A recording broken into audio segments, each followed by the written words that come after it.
Glória a Deus. Como bem disse a Rebeca no início do culto, nós estamos trabalhando a temática de Filipenses, que é uma das cartas que nós trabalhamos no primeiro semestre de 2025. Então nós estudamos no Religare, que é o nosso encontro nas casas, nos grupos pequenos, e ali nós estudamos Filipenses, toda a carta, e foi muito gostoso.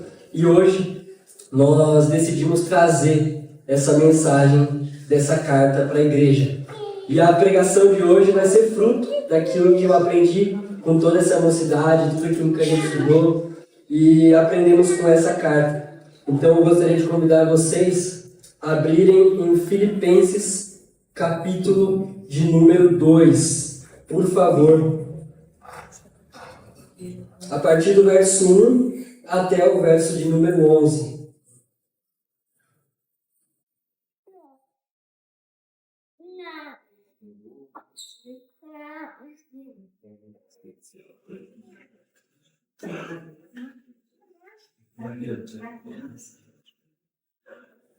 Filipenses capítulo 2, verso de número 1.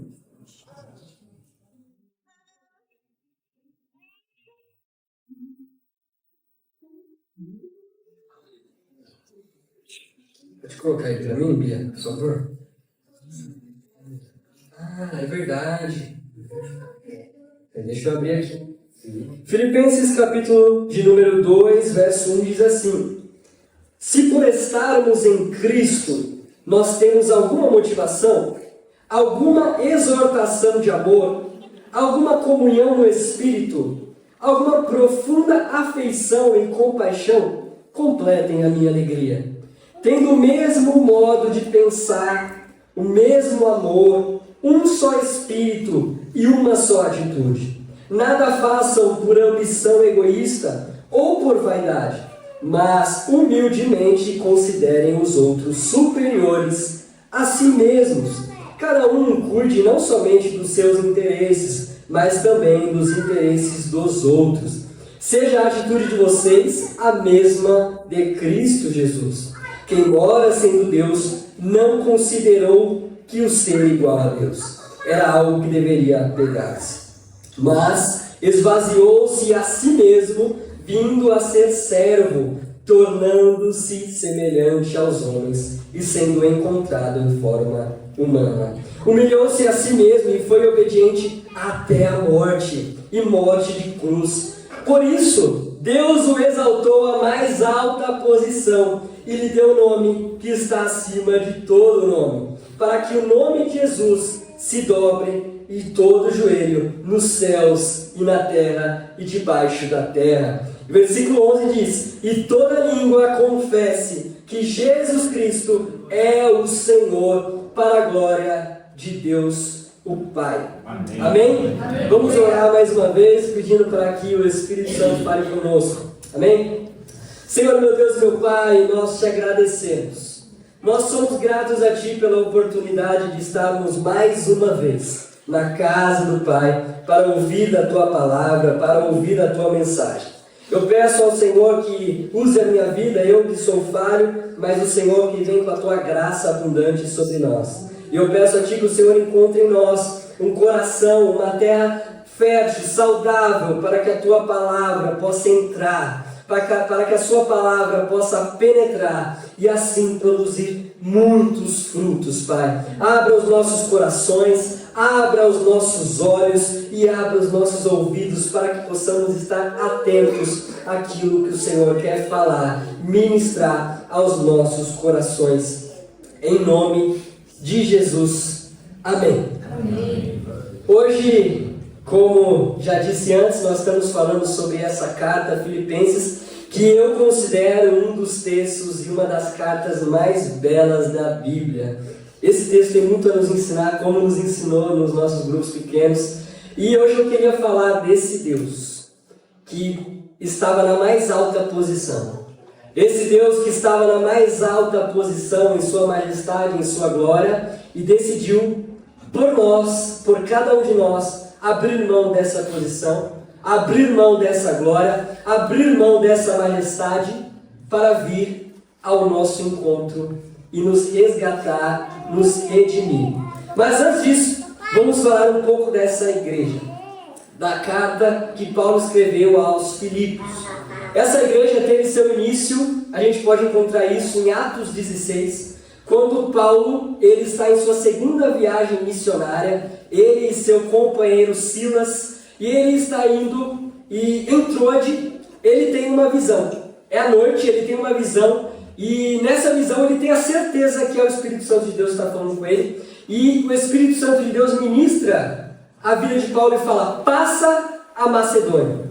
Paulo não estava indo para a Macedônia, mas em Troade ele tem essa visão e o Espírito Santo de Deus ministra ele: passa a Macedônia. E quando ele chega no porto de Neápolis, ele se direciona para essa cidade, a cidade na Grécia Antiga chamada Filipos. E essa igreja, Paulo começa a ministrar o Evangelho. Ele estava incumbido de pregar aos gentios, e Paulo ele começa a pregar o Evangelho, a pregar a mensagem da cruz para aquele povo. E curiosamente, uma mulher que estava vendendo púrpura, chamada Lídia, se converte. E Lídia, ela tem o seu primeiro amor naquele momento. Ela começa a buscar a Jesus. Mas Paulo e Silas têm uma problemática para resolver. Porque enquanto eles estavam pregando o Evangelho, eles vão parar na cadeia. Eles vão parar debaixo da condição romana e são presos. E naquele momento todos conhecem aquela passagem maravilhosa onde Paulo e Silas cantam, louvam a Deus, e ali todo o cárcere e as prisões se rompem e ali eles são libertos. E o que acontece? Os carcereiros são convertidos pela mensagem que Paulo e Silas pregavam na prisão. Amém. E dali começa essa mensagem a ser propagada na região de Filipos, através de uma mulher chamada Lídia, que abre a sua casa e eles começam a se reunir na casa de Lídia. Então, Paulo foi fazer outras viagens, sua terceira viagem missionária. A igreja de Filipos estava crescendo ali na região da Grécia Antiga e, curiosamente, a primeira igreja da Europa a ser evangelizada. A primeira igreja da Europa é essa igreja dos Filipos. Então a gente pode ver que o evangelho cresceu na Europa por meio de Lídia, por meio desse episódio em Atos 16. Então, Paulo ele vai para suas outras viagens e escuta algumas coisas através de cartas. Outras pessoas que estavam mais perto dessa igreja falam para Paulo sobre essa igreja. E Paulo ele vai introduzir a carta falando que essa igreja traz muita alegria para ele. A igreja de Filipos, ela traz muita satisfação para Paulo, porque essa igreja continuou a perseverar no ensino que Paulo trouxe para ela. Porém, como toda igreja, tem as suas problemáticas. E é sobre isso que vamos falar hoje, sobre a problemática dessa igreja e sobre o ensino que Paulo trouxe para tratar essa problemática. E o que estava acontecendo na igreja de Filipos? Quem aqui assistiu a final do Campeonato Mundial de Clubes aqui, Chelsea e PSG? Vocês assistiram?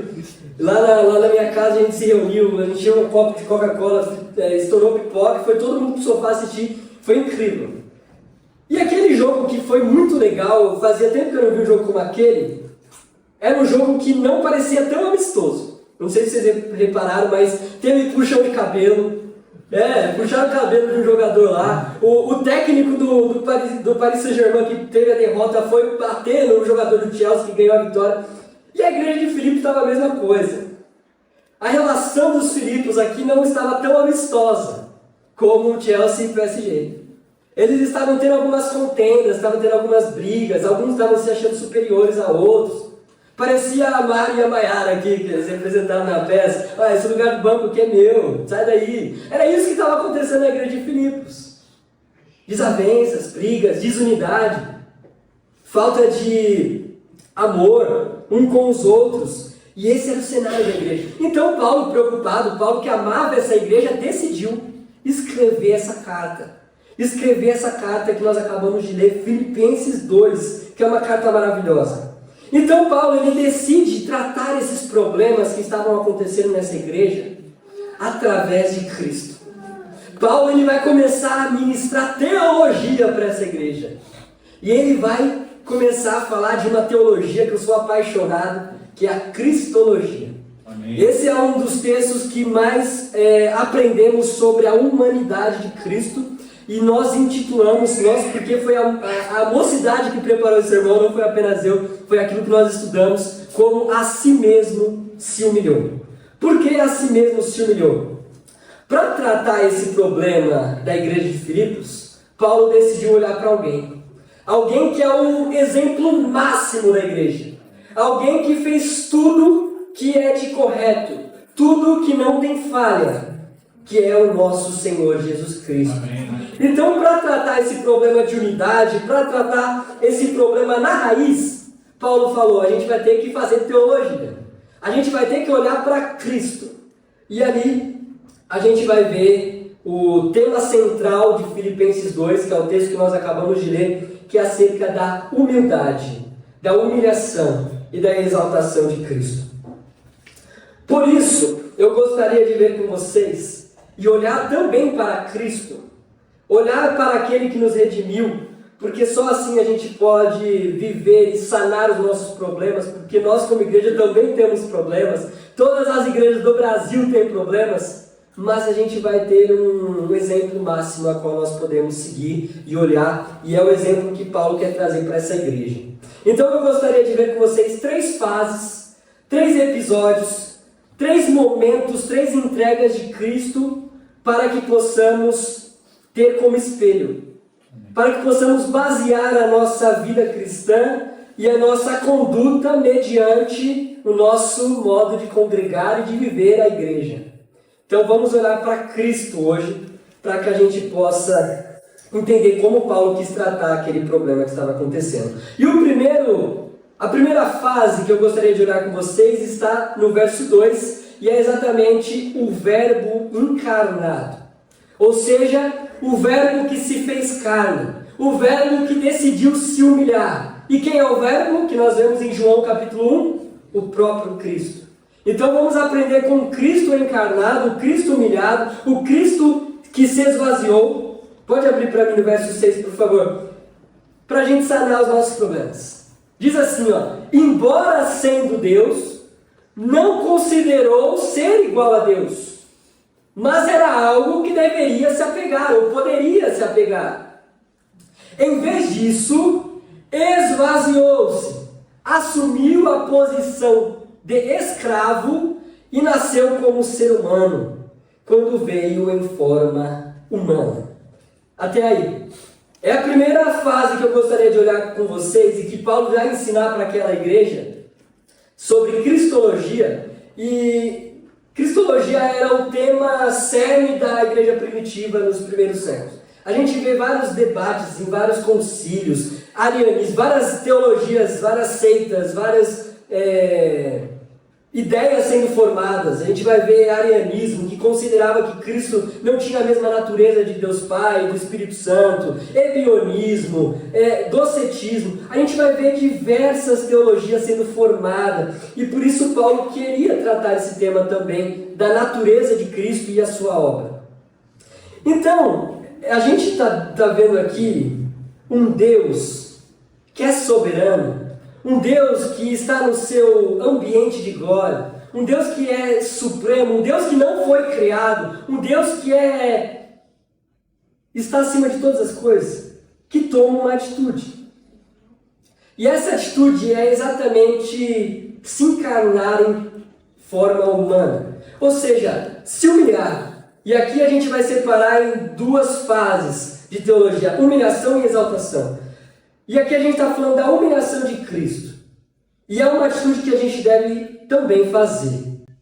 Não, a gente não vai conseguir se encarnar de outra forma. Mas a gente deve tomar essa atitude do esvaziamento de Cristo.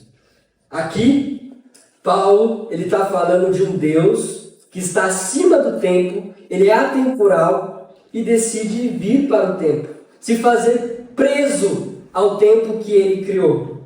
Então a gente não vê um Deus que foi criado há 2000 anos atrás. É claro, Jesus nasceu há 2000 anos atrás, mas a gente não está falando de um ser que nasceu há 2000 anos atrás.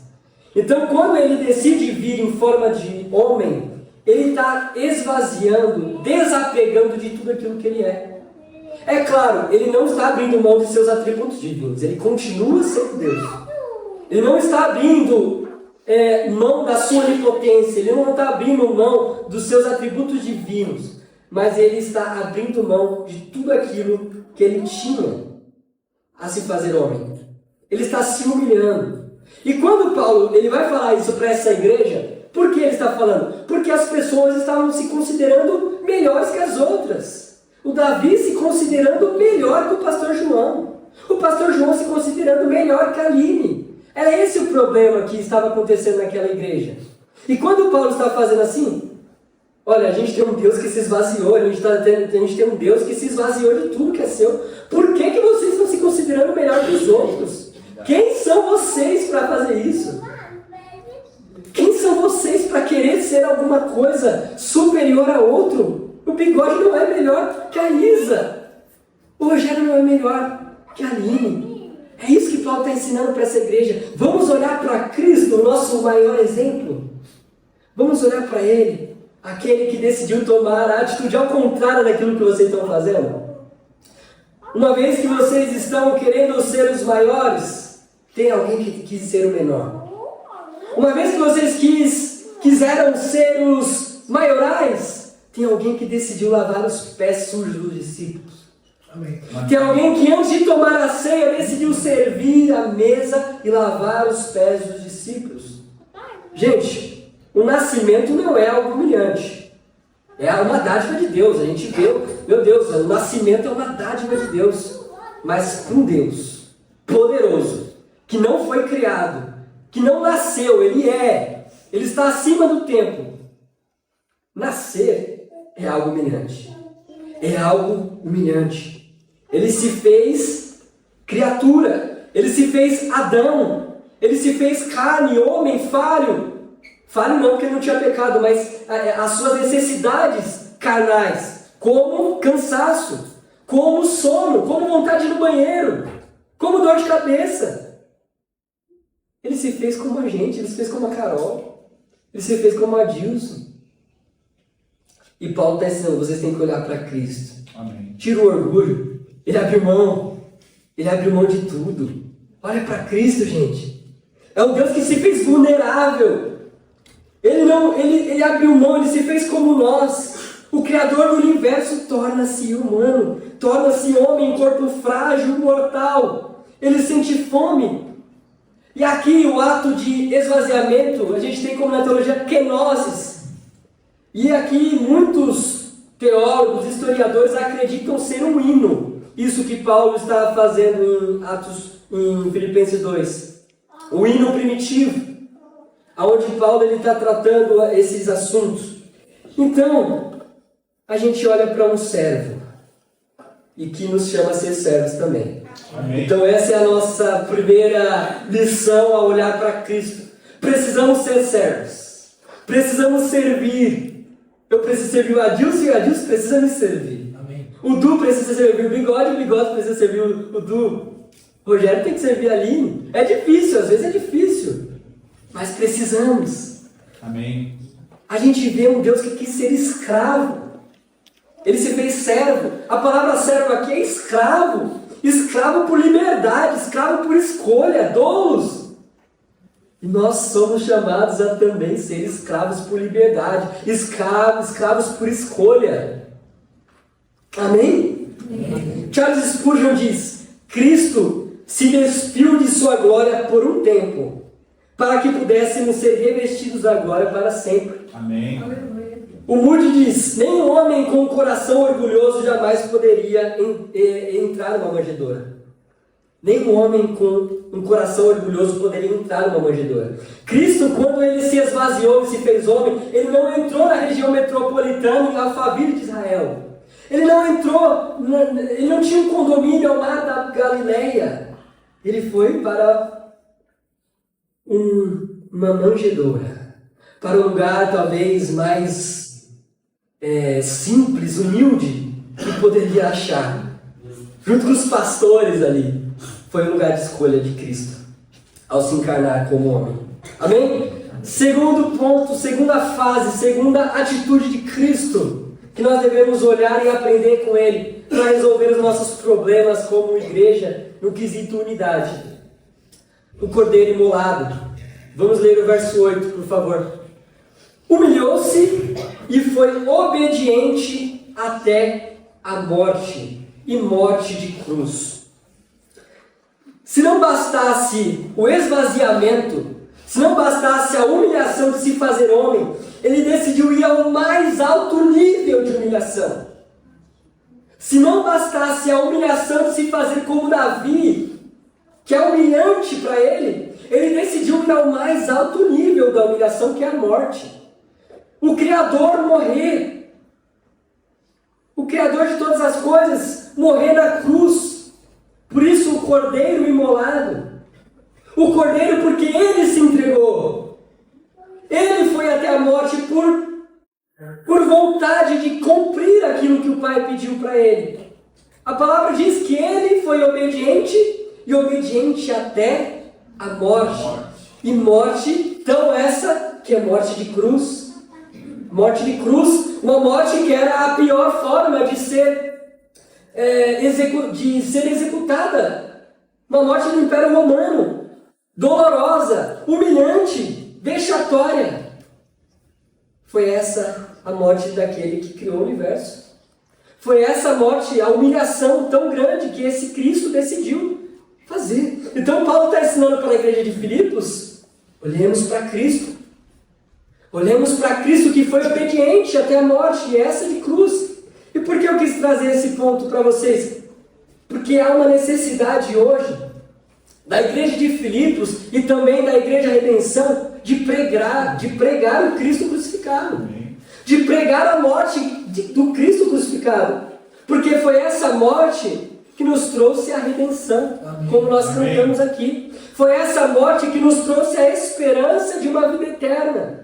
Outrora éramos pecadores, outrora estávamos perdidos, outrora estávamos nos nossos delitos. Ele mesmo, Romanos diz que ainda quando éramos pecadores, ele decidiu nos amar, se entregar à cruz por nós. Diz a história da igreja, um homem chamado Policarpo, que já com seus 86 anos, foi levado diante das autoridades romanas e ameaçado de ser queimado vivo se não negasse a Cristo. Ele respondeu: durante 86 anos servi a Cristo e ele nunca me fez mal algum. Como posso blasfemar contra o meu rei que me salvou? E Policarpo foi queimado vivo, obediente, até a morte. É claro, hoje nós não precisamos nos entregar a tal situação como essa de Policarpo. Mas o que isso representa é uma questão de morte do nosso eu. Policarpo decidiu ir até as últimas consequências por aquilo que ele ganhou, a salvação, o Cristo crucificado. E hoje a pergunta é: quão disposto estamos indo para levar esse Cristo, esse cordeiro imolado adiante para as pessoas, né? A gente viu na peça aqui a menina crente escutando louvor, mas ao redor tinha muitas pessoas que não conheciam a Cristo. Tinha muitas pessoas que careciam dessa salvação, que careciam dessa morte vicária, substitutiva de Cristo Jesus na cruz. E basta nós também, assim como Cristo decidiu morrer na cruz, nós decidimos morrer para nós mesmos. Precisamos, assim como Cristo se entregou até a morte por obediência do Pai, nos entregarmos à morte todos os dias no nosso eu. Paulo, um dos exemplos também a ser seguido. Nós ilustramos aqui na peça. Paulo também foi decapitado pela mensagem que ele carregava. Mas muitas das vezes nós não queremos, não exalta o nome dele. Não, é toda a língua. Um dia, toda a língua, todo joelho se dobrará diante dele. Ele tem o nome mais famoso do mundo. Certa vez, John Lennon, do Beatles, ele, numa entrevista, ele fala o seguinte: o cristianismo vai desaparecer. Isso é frase do John Lennon. O cristianismo vai desaparecer. Vai encolher e sumir, perdão. E não preciso argumentar. Eu tenho razão e o tempo vai provar. Nós somos mais populares que Jesus agora. E não sei o que vai acabar primeiro, o rock and roll ou o cristianismo. Mas nós temos uma notícia para dar para John Lennon. Isso não é verdade. O cristianismo, ele só se prolifera. Aleluia. O cristianismo, ele só é confessado nas mais altas nações aí o mundo afora. John Lennon está errado. Eu não sei se ele quis fazer um ataque ativo à religião. Mas certo é que um dia, até aqueles que não creem em Jesus vão confessar o nome dele. Amém. Até um dia, aqueles que não creem no nome de Jesus vai estar confessando e vai estar se dobrando diante dele. Amém. E isso molda o nosso modo de pensar em missões. Porque se o nome de Jesus tem que ser exaltado, nós temos um papel nisso. Amém. Nós somos embaixadores desse Cristo exaltado. Amém. Nós somos embaixadores desse reino de majestade desse Cristo exaltado. Amém. Ou seja, o Rogério tem parte nisso. Ele vai ter que exaltar o nome dele e vai ter que proclamar para que o nome dele seja exaltado. Então nós temos que levar esse nome para a África, para a Ásia, para o Brasil, para Roma. Aonde quer que for, o nome de Cristo tem que ser exaltado. O nome de Cristo tem que ser proclamado. Esse é o nome mais lindo, como nós cantamos aqui. Esse é o nome santo. Acima de todo nome, nós cantamos aqui nome sobre todo nome. E ele já é exaltado, ele não precisa da nossa exaltação, mas nós precisamos exaltá-lo. Amém. Nós precisamos exaltá-lo. E Deus não divide a sua glória com ninguém. Deus não divide a sua glória com ninguém. Quando trabalhamos para ser vistos, admirados ou aplaudidos, em vez de refletir a glória de Deus, nós estamos querendo roubar aquilo que é de Deus. Na igreja, no ministério, no trabalho missionário, há sempre o risco de buscarmos reconhecimento pessoal em vez de apontarmos para Cristo. E existe um texto em João capítulo 17, que é a oração sacerdotal de Cristo, que ele vai orar por cada um de nós. E ele vai orar pelos discípulos, e ele vai orar pela Fran, ele vai orar pela Dilson, ele vai colocar cada um de nós em oração ali. João 17. E o que é interessante é que ele fala que o Pai será exaltado por meio da nossa unidade. Amém. Nós vamos exaltar a Deus todas as vezes que formos unidos. Amém. Todas as vezes que esse problema, essa problemática da igreja de Filipos for solucionada. Todas as vezes que nós amarmos o nosso irmão, nós estaremos exaltando esse nome glorioso. Amém. Nós estaremos exaltando esse nome que está acima de todo nome. Irmãos, lembremos que a coroa que recebemos um dia, e que vamos receber ainda, porque Ele prometeu uma coroa para todos nós. Essa coroa só vai servir para colocar diante dele. Essa coroa que um dia o Bruno vai receber, vai ser para colocar diante do nosso Senhor. Amém. O Senhor é majestoso, e eu faço parte disso, eu faço parte desse reino maravilhoso. O mais humilhado de todos foi o mais exaltado de todos. E eu vou falar algumas coisas que Jesus Cristo é. Vai ser um pouco extenso, mas eu acho que vale a pena. Ele é Senhor dos senhores, Rei dos reis, Senhor de todos, Alfa e Ômega, princípio e fim, Filho do homem, Filho de Deus, Cordeiro de Deus, o leão da tribo de Judá, raiz e descendente de Davi, príncipe da paz, Messias ungido, o Logos, a luz do mundo, o pão da vida, a água viva, a árvore da vida, a ressurreição e a vida, o caminho, a verdade e a vida, o bom pastor, a porta das ovelhas, a videira verdadeira, o cordeiro imolado, o sumo sacerdote, advogado junto ao Pai, o mediador entre Deus e os homens, o nosso Salvador, o nosso Redentor, autor e consumador da nossa fé, a pedra angular, a rocha da salvação, o fundamento, a imagem do Deus invisível, o resplendor da glória de Deus, o Emanuel, Deus conosco, maravilhoso, conselheiro, príncipe da paz, Deus forte, Pai da eternidade, sol da justiça, estrela da manhã, o noivo amado, amigo dos pecadores, o justo, o chefe da igreja, a cabeça do corpo. Amém. E o exaltado.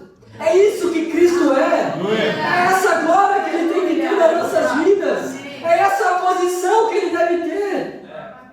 Amém. É essa exaltação que devemos dar a ele. Amém. Tozer diz assim: a coroa de espinhos foi substituído por uma coroa de glória, e todo o universo se curva diante do Rei ressuscitado. John Piper diz: um dia todos os joelhos se dobrarão. Melhor dobrar agora do que depois com tremor. Aleluia. Melhor nós nos dobrarmos agora diante desse Deus. Nos render diante desse Cristo maravilhoso. O mundo tenta nos fazer cada vez mais subir em alta posição. É isso que o mundo vai pregar pra gente. Você deve ser. Você deve alcançar. É isso que o mundo vai trazer. Você tem que ser o top mesmo. As redes sociais pregam isso. A beleza é uma estética totalmente diferente. Um padrão totalmente diferente. Diferente daquele que nós devemos olhar. E talvez era isso que a igreja de Filipos estava olhando. Eu sou mais bonito que aquele irmão. Eu sou mais bonita que aquela irmã. Sabe, se considerando um melhor que o outro, maior que o outro. Esse era o problema da igreja de Filipos. Eu acredito que aqui na Redenção não tem isso. Não tem. Mas se um dia tiver, vamos olhar para Cristo. Amém. Vamos olhar para a obra maravilhosa dele na cruz do Calvário. O seu esvaziamento. A sua morte na cruz. E a sua exaltação eterna.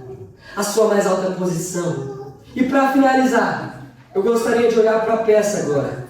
A peça que foi ministrada e ilustrada aqui como uma releitura daquela igreja. A gente vê que o pastor que estava pregando para aquela igreja diz que o tempo está acabando.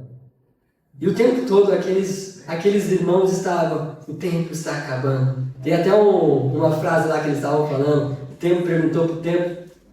Quanto tempo perguntou para o tempo? Eu não sei qual que é. Mas eles estavam o tempo todo falando que o tempo está acabando. Eles tiveram 3 ensaios. 3 ensaios para fazer isso. Meu Deus. O tempo está acabando. O nosso rei exaltado está vindo. E quando ele vir, ele vai vir num cavalo branco. A sua coxa vai estar escrito Rei dos Reis. Os seus olhos vai ser como fogo que arde.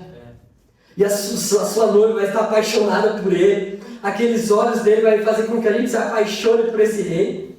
Ele vai vir nas altas nuvens. O céu vai se abrir. Amém. E a gente tem que estar esperando. Amém. O tempo perguntou o tempo. Quanto tempo tem?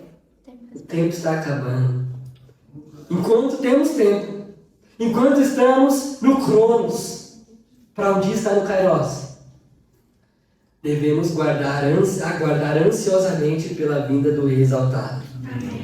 Ansiosamente pela vinda daquele que virá em seu cavalo branco.